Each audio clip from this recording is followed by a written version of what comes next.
nonsia Ahenkan Kasiebo da wampam enkoma B Plaza Hotel e wa chemuda wo mu mesika na nwumre e na afi Jubilee Hospital so sa wo yade abra na wo mo ensho dwumaku na nwumre omkura yemu twetwe mu so yasene mu ankasa eni o mayire media na kusi so de o mayire mu enti eni wo mo a ade fa donko famiko yesi yetu eni ebusua na nwumre eni ekwo aba fontenta kase so YouTube ni Facebook yabaso enu nti ubetimi aba no aba behwe wani so ade afili gado chi na fei wotie wonsam a wotie wakasebo wu ya wonso wape ho ye comment ade agu ho ye bakenkan ade amo SMS no so fabra 0594 841044 0594 841044 enumre information centers de ababuru aduonum na etwapetimu akenkanfo yemme afia ampofowa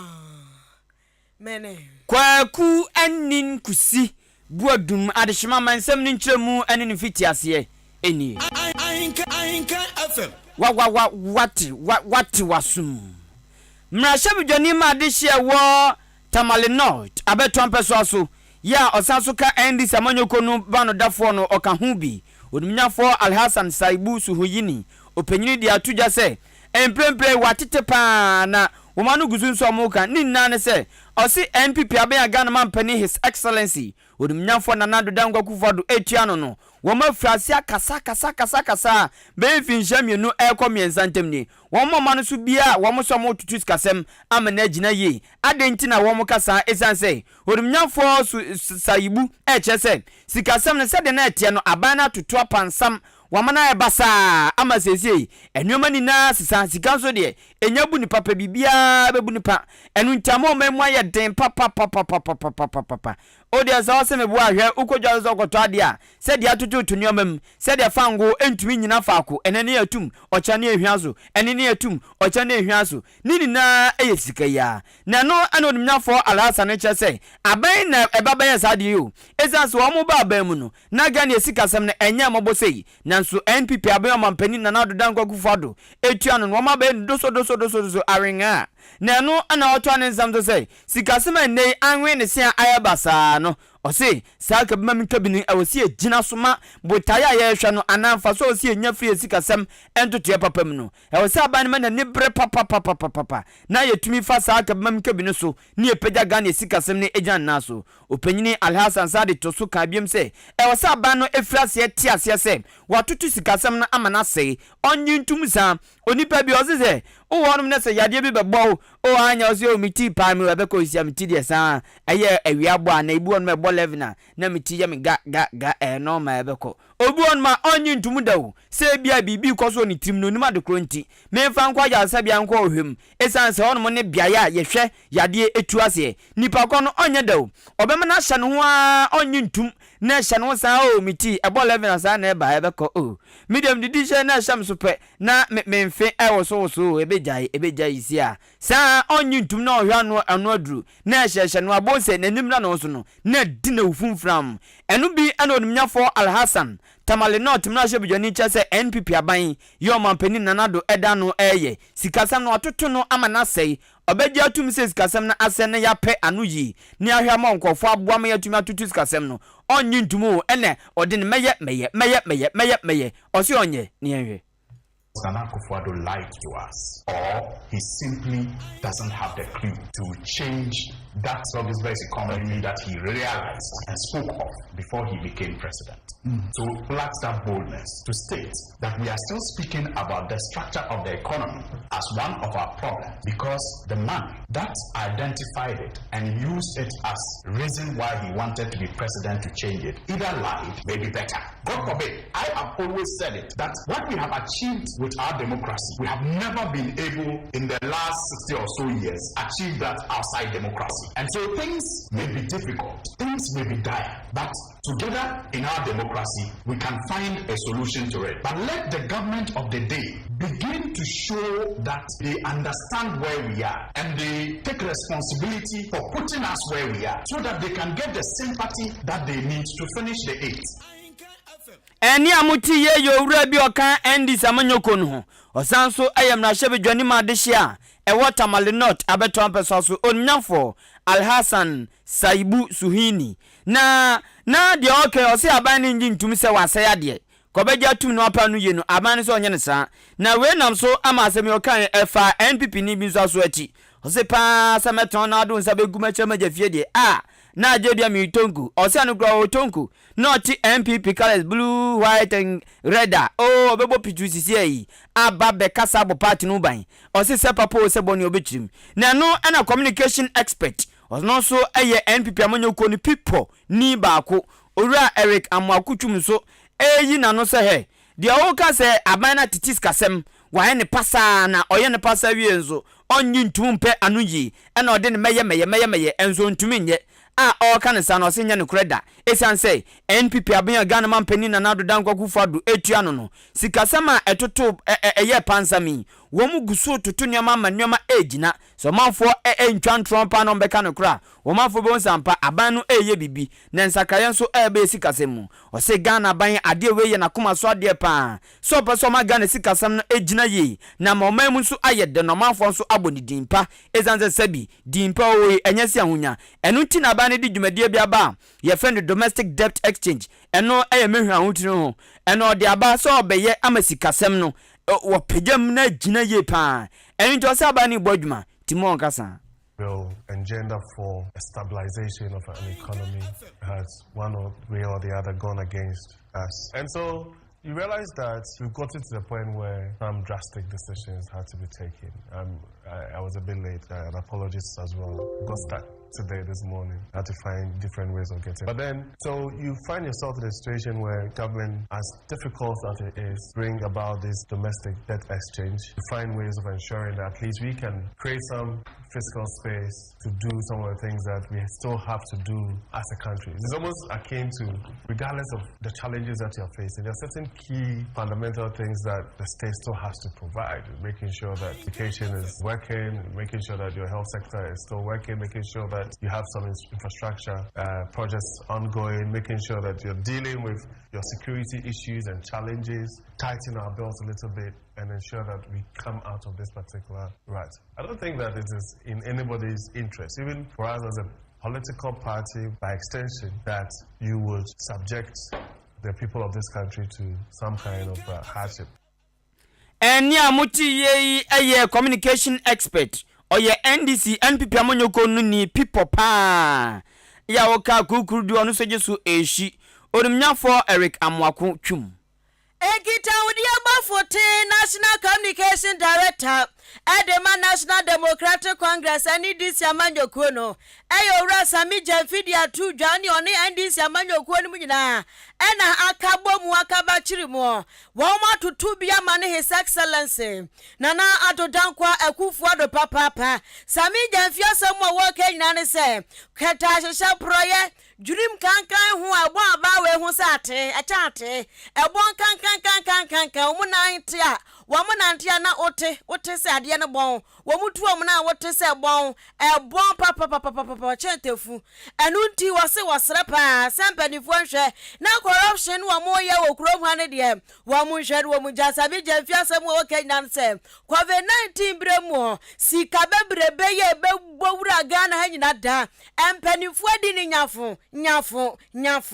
eni anyasem kuma ewo nkrampopudi mantamo eni di samanyoko wo mo ha kwatase eni Sami Jemfi gina simpie ni apaso wo mo dwumadie bi o mato ni di Movement of Truth na chese no kra kabre eni tia ni esa series no ma sa shasi o kon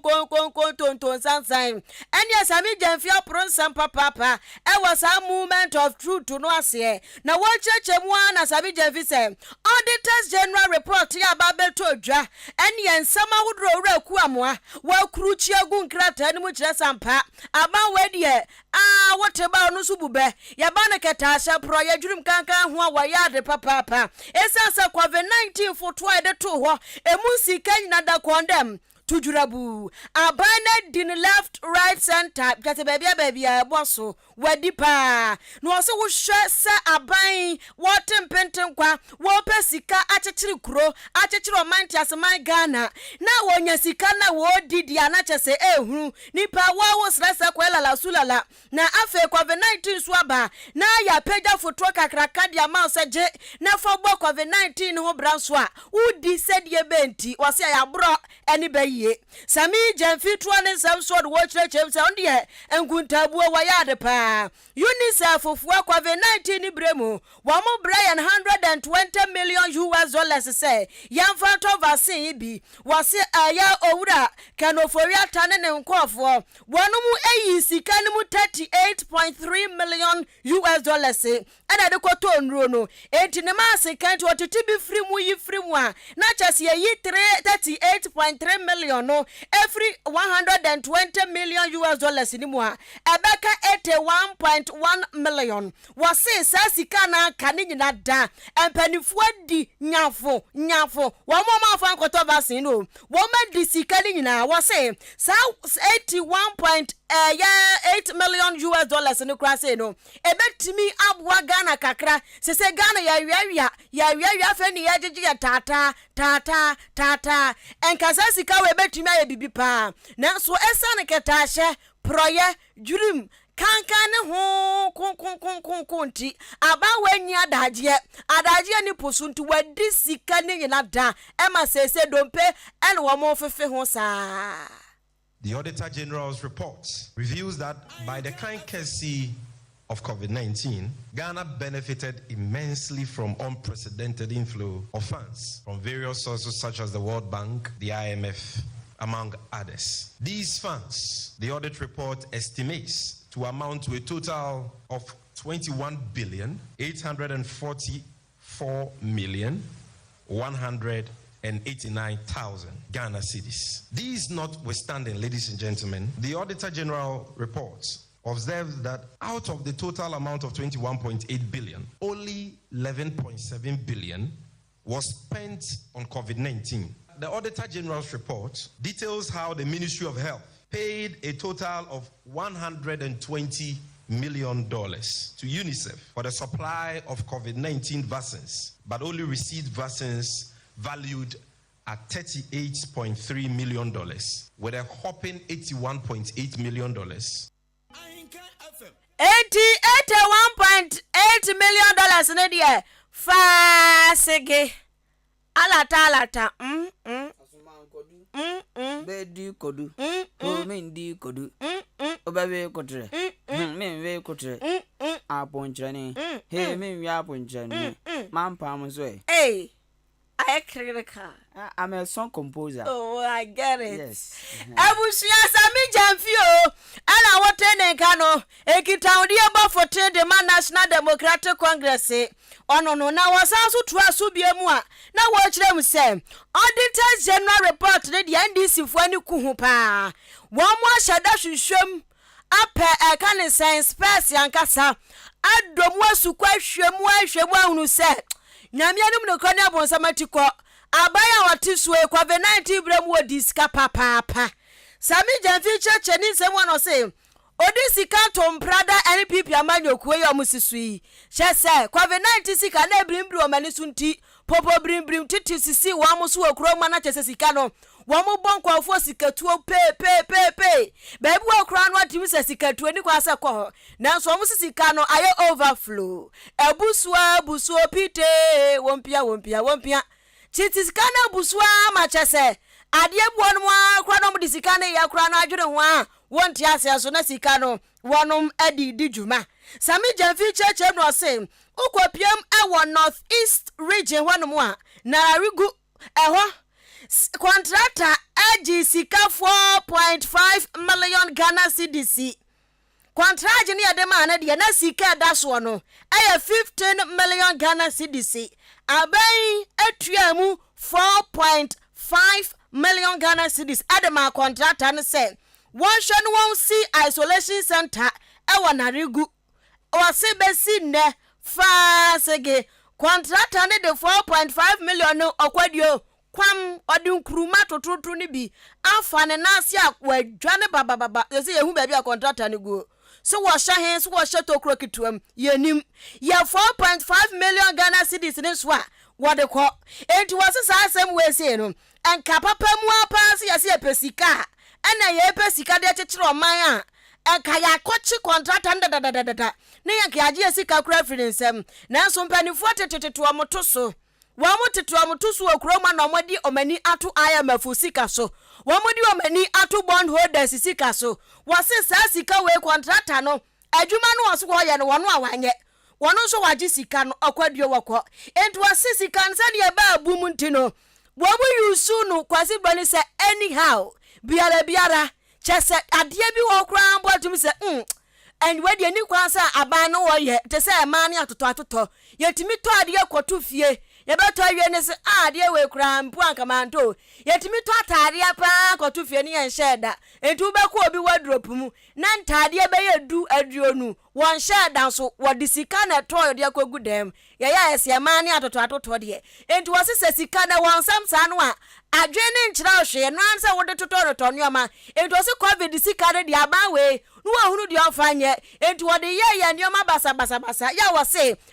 ya che contractor no wama contract jiri nyada wose ya che wo mesasa Ghana yesika. The report nonetheless reveals jaw-dropping details of how various officials and assigns of this government misapplied, misused, and in some cases willfully looted the unprecedented resource envelope that accrued to the MPP Akufo-Addo Bawumia government for the management of the COVID-19 pandemic. The Auditor General's report avers that a contractor who has been awarded a contract at Nalerigu in the Northeast region for the building of a holding, treatment and isolation center worth 15 million Ghana cedis abandoned the project after receiving advance payment amounting to 4.5 million Ghana cedis. That is equivalent to 45 billion old Ghana cedis. They paid the money to him and he abandoned the site, according to the Auditor General. This is a clear case of financial loss to the Ghanaian taxpayer and must not go